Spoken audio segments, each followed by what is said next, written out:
Thank you for accepting to be one of our speakers at the Childhood Potential Conference. It's my pleasure.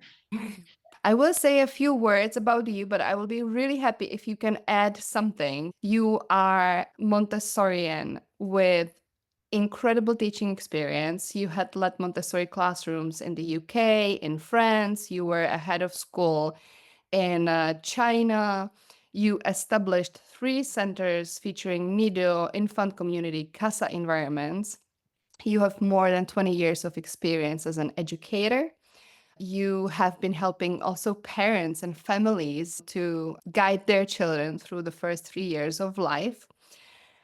And you hold diplomas, AMI 0 to 3, 3 to 6. And yeah, tell me, what did I forget? What did I not say? And what did I miss? It's a lot already, yes. I also specialize myself in the observation course. I did the two observation course with Mrs. Patel, which I feel is very special when you work with children under 6 years old, because you then look and approach the child in a different way. And I'm also now a mom of two young boys,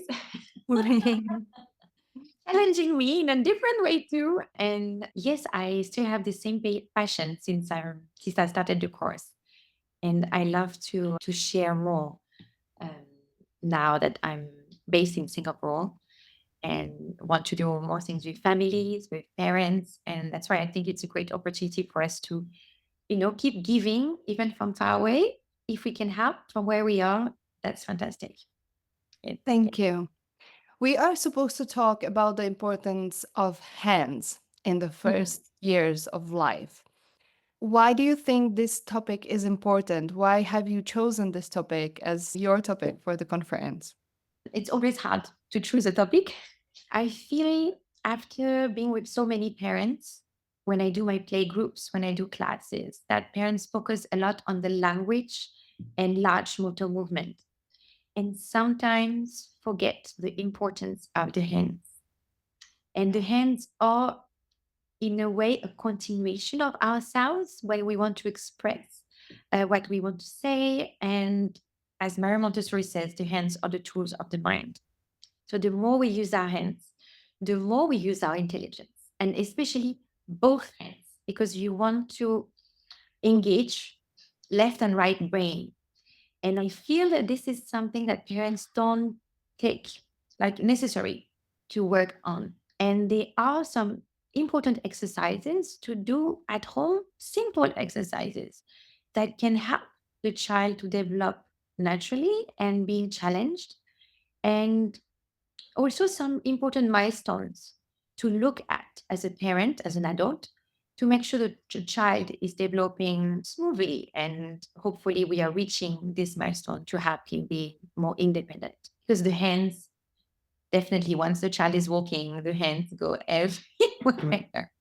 So, we want the parents to appreciate that journey that the hands are going through and challenge them, which will be challenging the child. That's why I thought it would be interesting for parents to just have a little spotlight just on the hands from birth all the way to 1 or even 3 years old. Yes. So, if we start from the beginning as parents or Mm. caregivers, how can we support our babies? First of all, always to observe your baby. I know that when they're born, they have long nails and we want to cover the hands and put the mittens because you don't want them to scratch themselves. Okay, that's fine. But we do have to have some time where it's exercise time. And when you place your baby on the supine position on the back, to allow the hands to be free and to explore. The baby should be touching his face, but also looking at you. So usually you're on top, or just above the baby, or putting some mobiles above the baby. And what you want to do is to help the baby, to bring the hands together, to observe that both hands are active. So, for example, if I place even that little bell, I would place something bigger, but just if you place the bell, you want the baby to come like that. So, not just one hand, but to have both hands coming together. If the baby is not managing, it's okay. We just wait and see. But then maybe the adult needs to come and help and see. If the bell is too difficult, then you have something larger. And then you get smaller, smaller, and smaller. So this work is very important. Encouraging the baby's hand to open. Sometimes the fingers are closed. It's okay, but it's a nice way to open the hands, wake up the brain in a way, and offer a very soft rattle, not wooden head rattle, because I'm sure you know it can go everywhere. Yes. And when they shake it, they realize, oh, what I did that. And we can acknowledge, oh, you just played an instrument. You just played some music. And the baby will start to ask, for more.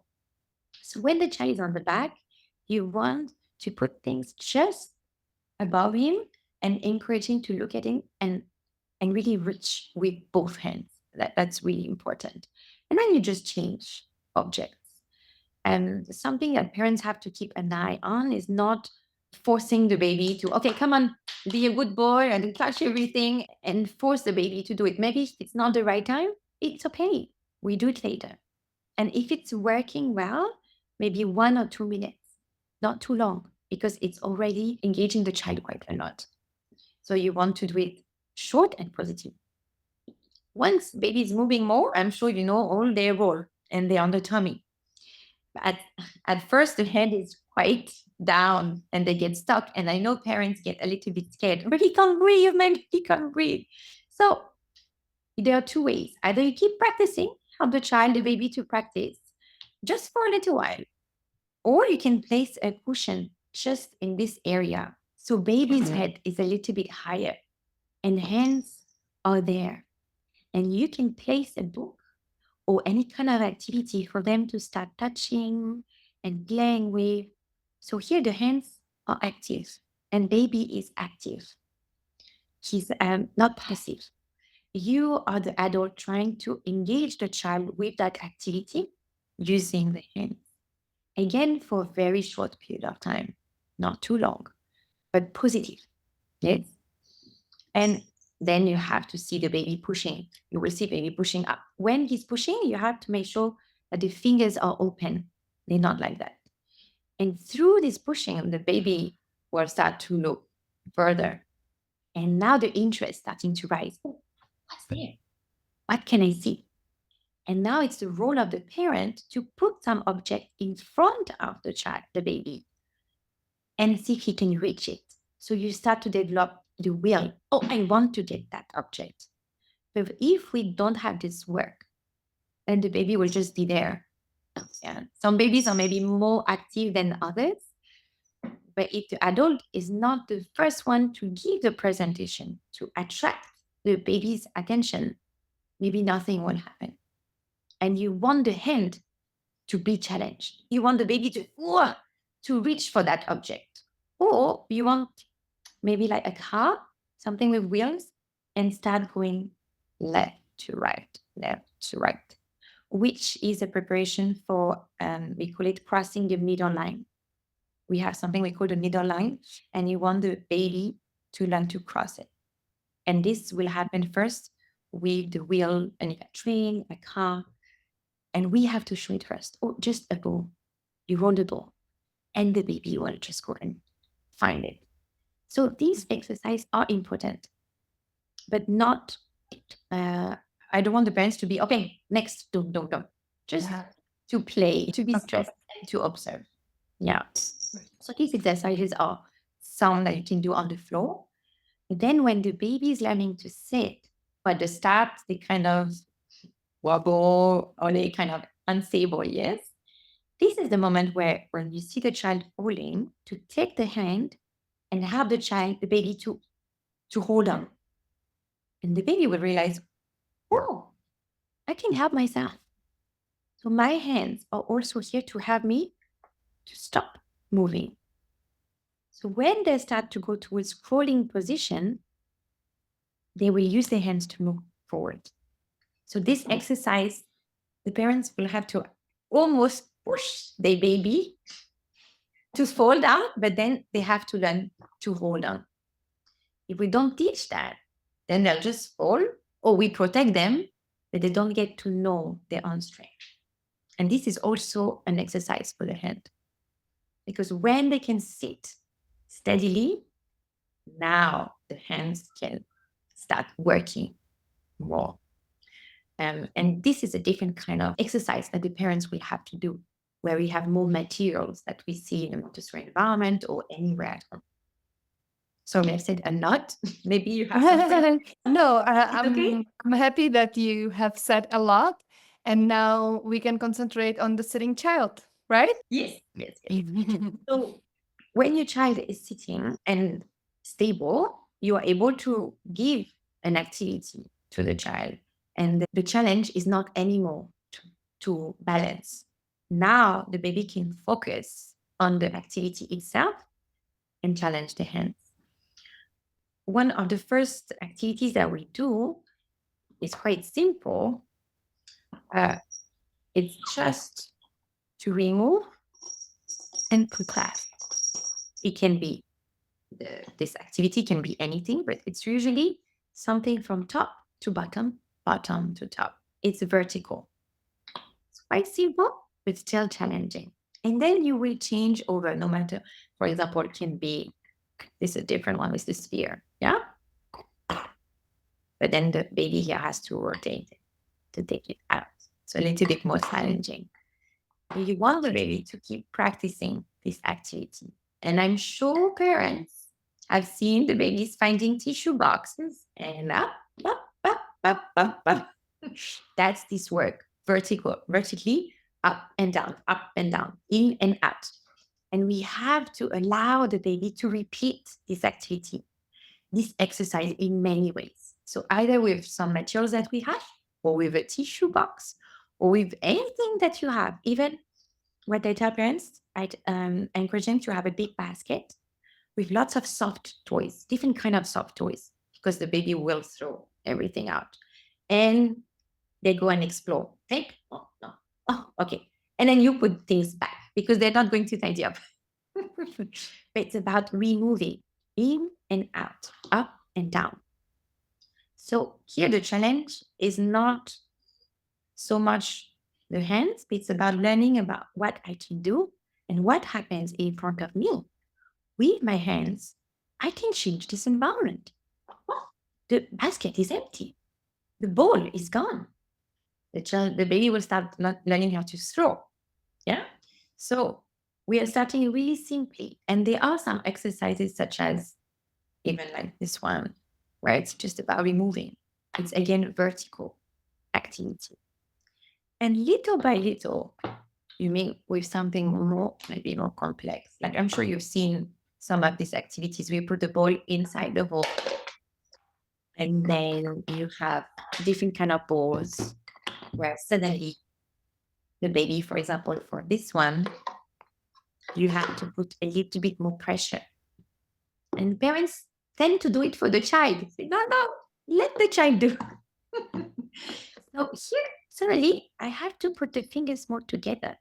Yeah, I can do like this too, but you want them to really push inside. So then you have to look for other activities where the child again has to push things inside. We're working that vertically, work up and down and up. After that, when it becomes easier, you want to keep challenging the child. You'll have something where we move from left to right, and where we're going to start crossing that middle line. And it's much harder for the child. We have activities.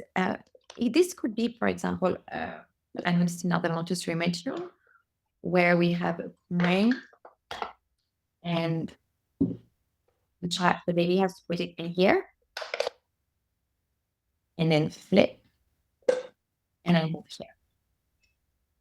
But then there are activities where you need to start moving it down from left to right.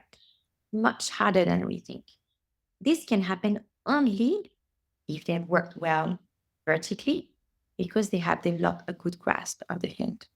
Because at first, for example, a ball, the babies will hold like that. They will grasp things like this.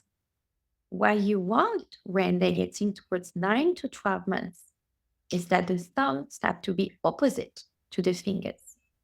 So you want them to hold things more like these coins, where the thumb goes here and here. For later, picking up something with just two, or even a piece of hair.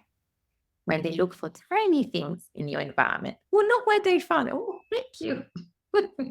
So you want to prepare, but if they cannot work that opposite, then it's going to be really hard later to prepare for the pencil.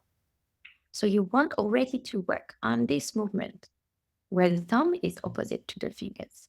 And there are plenty of ways. You don't need even to buy materials at home. You can find buttons. I mean, you can find so many things for them to use that exercise. One more important exercise with the hands is the pointing. The pointing is quite magical. When the baby is able to point, let's say he points at the tree, you look also at the tree. Wow. He points at something on the book, you say the word. Wow, this is amazing. I'm able to make you move, make you speak. So we have to teach the baby to do it by just us doing it.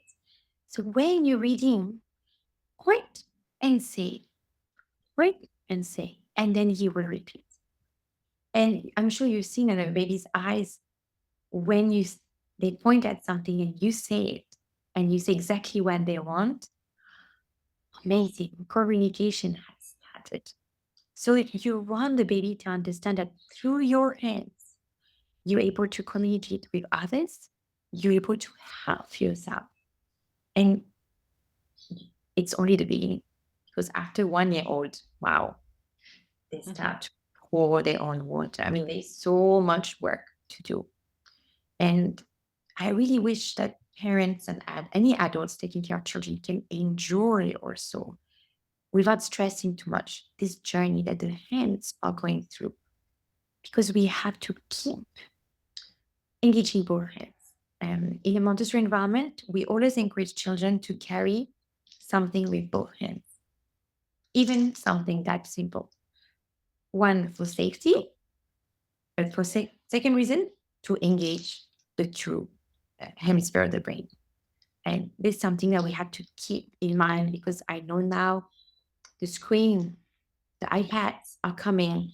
And if you think about it, it's only one thing that's writing on the iPad.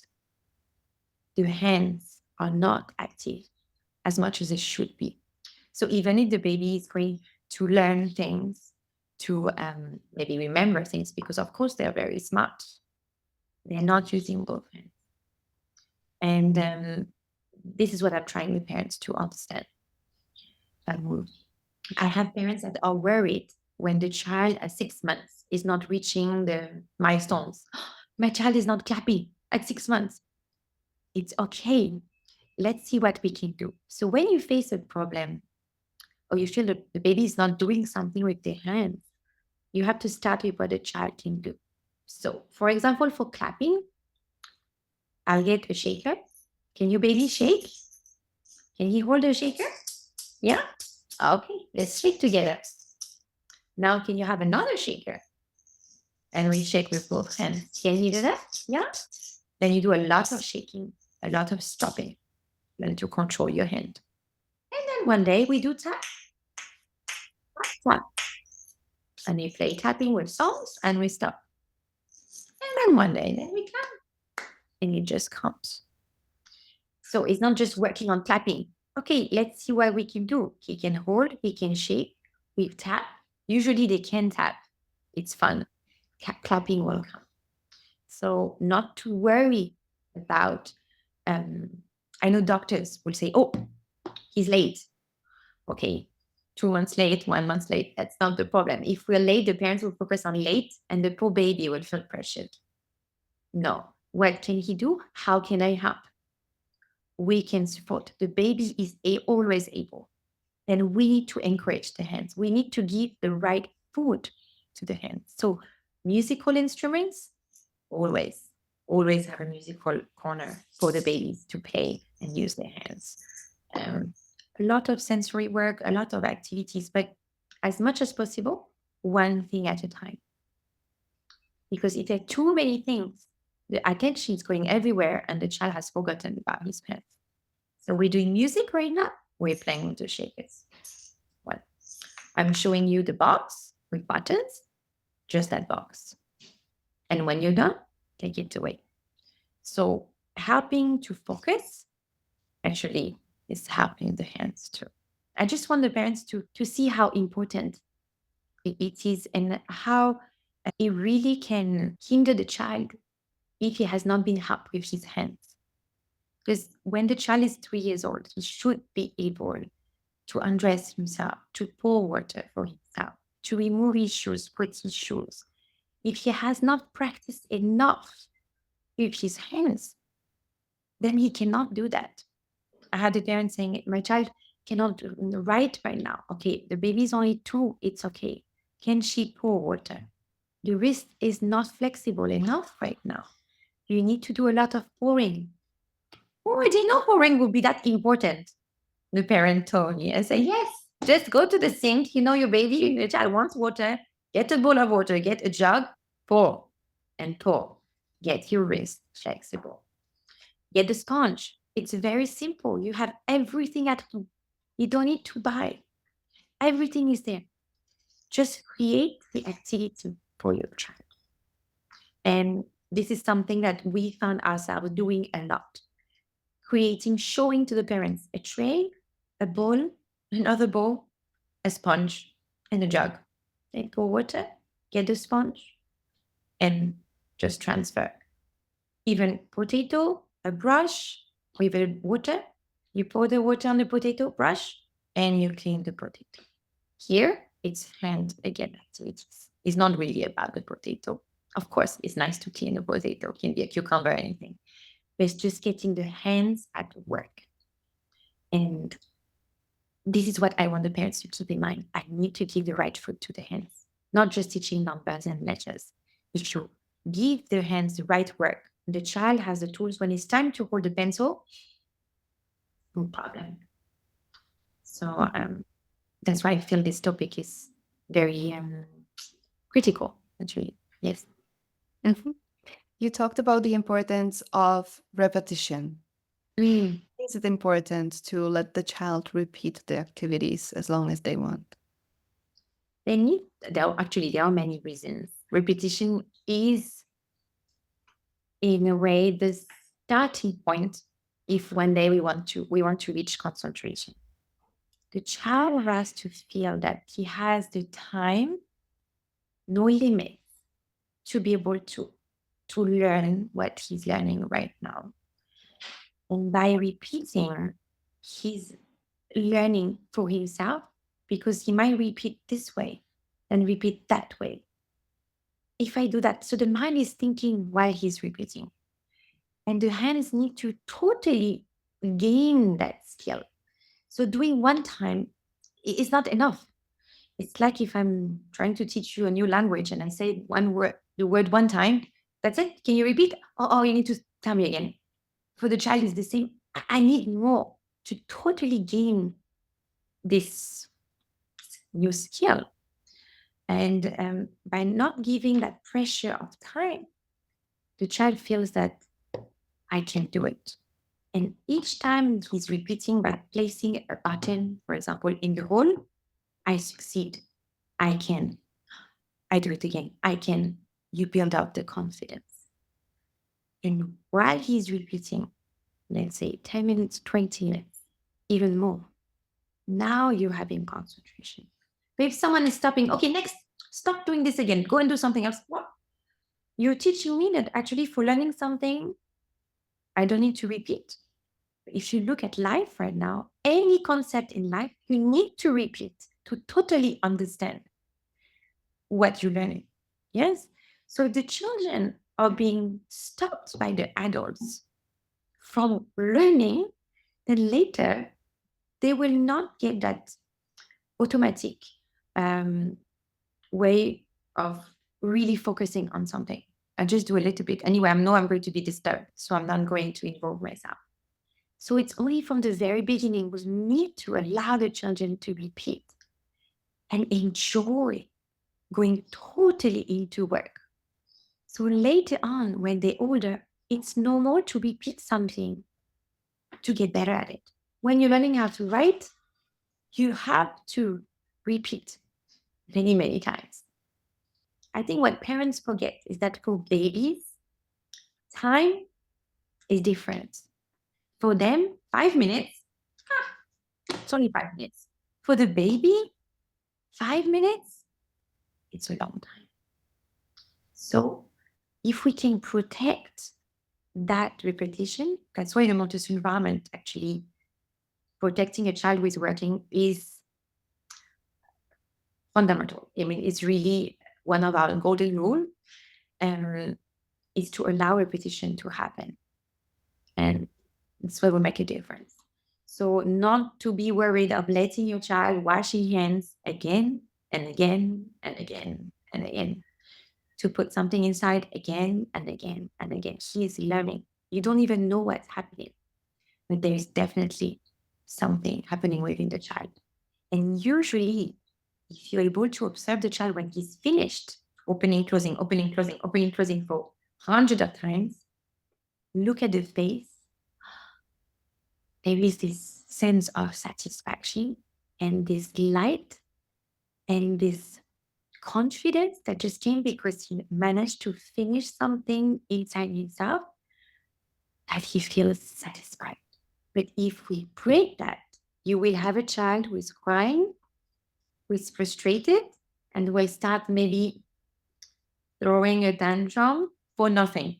But actually, it's because you broke the cycle. That's why repetition is it's it's a basic for learning. Yeah. I hope I Is answered what is question. there something else that we should keep in mind when working with a child for year 1 or during the first year? I think Because it's about we talked about the repetition. You talked about how it's important to have only one thing out at once. Are there some other things that we should keep in mind? um, you have to appreciate one step at a time. Sometimes as parents, we want to go too fast. Oh, he can do that. Next, he can do that now. Actually, let him be. Again, it's like let him repeat. Give time to the child to guide you, because the children naturally will go to the next activity or will challenge themselves. So you have also to be able to stop and observe and not try to rush the children. And that if there is a challenge for whatever reason, to support the child in a positive way and not feel that it's a problem. It's okay. It's not failure. It's a feedback. Okay, my hands, your hands are giving you the feedback. You cannot do that right now. Okay.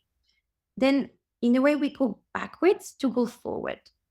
So, if you have this in mind as a person, then you can help the child in a better way. Um, because the hands will keep trying things and the baby might get frustrated. But if you're not frustrated and you say, it's okay, sometimes we cannot do it. Let me show you a different way. Let's try it this way. So the child feels, oh, there is an alternative. It's not just one way of doing things.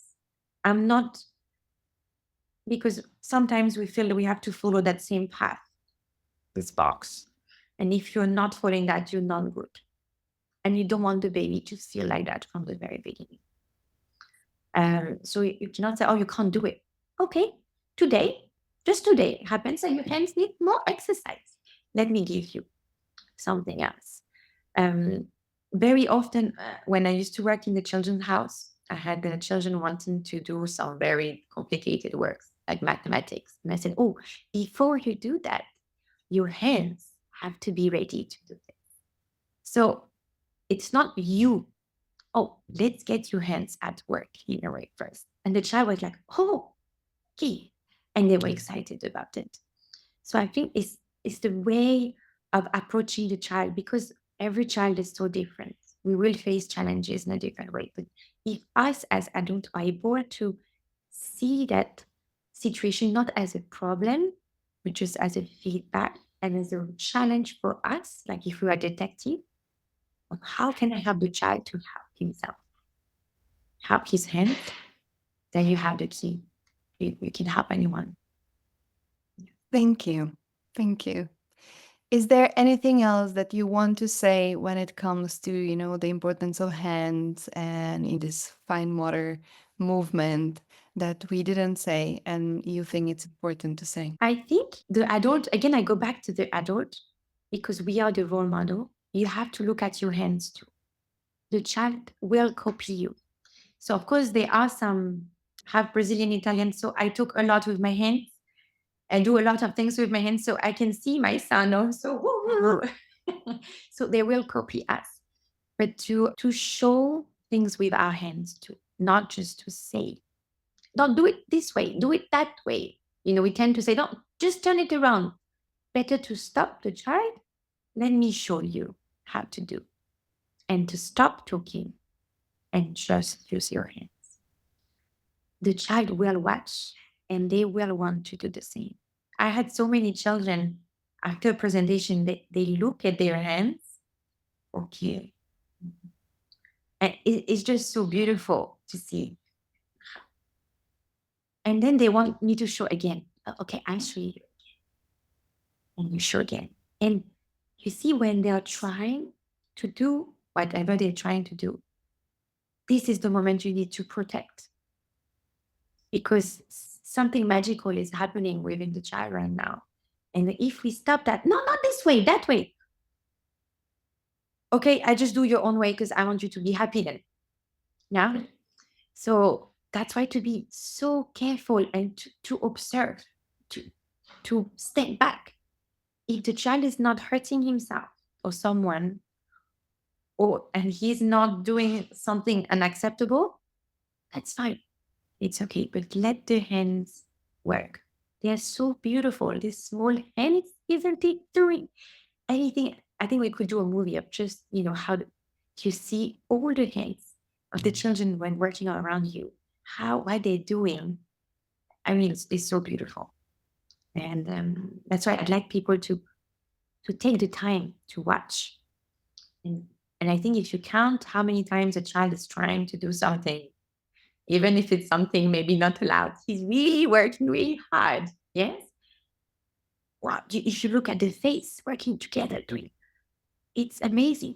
We don't see nowadays people working so hard with their hands. Yeah. Even I had a parent coming to me, I want my child to write more. And I said to the parents, how often do you write? And the parents realized, that's true. I'm always on my phone, on my computer. I don't write. Well, you have your answer. Start writing. No matter what it is, shopping list, letters, whatever. Give the example. Your hands is also a beautiful way of communication. Yeah, we have that power of writing. And of course, now computer is important than phones. But receiving a letter for someone is so much special than just an email. And this is what we want to transmit, I think, to our children. How with our hands we can really give more emotions. I don't know if you understand what we mean. I don't want this to go away. And that's why the teachers have to focus also on the hands and not putting a screen, and teaching the children through the screen. I think this is actually a big topic on the difference from a teacher and a robot teaching. The robot will not have this human hand that we have that can achieve so much. So I moved just to a big topic right now, but just want to say how actually important and special it is. And we should really value and be grateful to have our hands. Thank you for making the time to speak at our conference. Thank you for this interview. Thank you for giving us so much valuable information. It's really my pleasure. I hope it will be helpful and useful to anyone.